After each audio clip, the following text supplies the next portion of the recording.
اگر ہم یہ دیکھیں کہ کوئی خدا نہ خواستہ بیمار ہو گیا ہے، اب کرونا وائرس ایک بیماری ہے، اس کی وجہ سے اگر کوئی بیمار ہو گیا تو ہم اس کو کوئی مجرم تصور نہ کریں، اس کو معاشرے کا کٹا ہوا ایک فرد متصور نہ کریں۔ وہ تو بیچارہ ایک تکلیف کو جھیل رہا ہے کہ وہ تکلیف آ گئی، بیمار ہو گیا، اب اس کی وجہ سے دوسری تکلیف کہ ہم نفرت کرنا شروع کر دیں اس سے خوف اور ڈر بیٹھ جائے، اس کے گھر کو یا گھر والوں کو ایک نئی جیل کے اندر منتقل کر دیں، ان سے ہر قسم کا معاشرتی تعلق ختم کر دیں،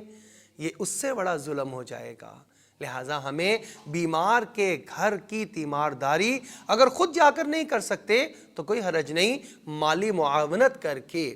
اس کے گھر کا راشن، اس کے بجلیوں کے بل، اس کے بچوں کی فیسیں اور اس کے لیے اور کوئی سہولت اور آسائش جو میں کر سکتا ہوں میں اس کا خیال رکھوں، یہ انشاءاللہ اللہ کے ہاں مجھے بڑا ہی اجر و ثواب کا باعث بھی بنے گا اور ترقی دلوانے کا بھی سبب اور ذریعہ بن جائے گا۔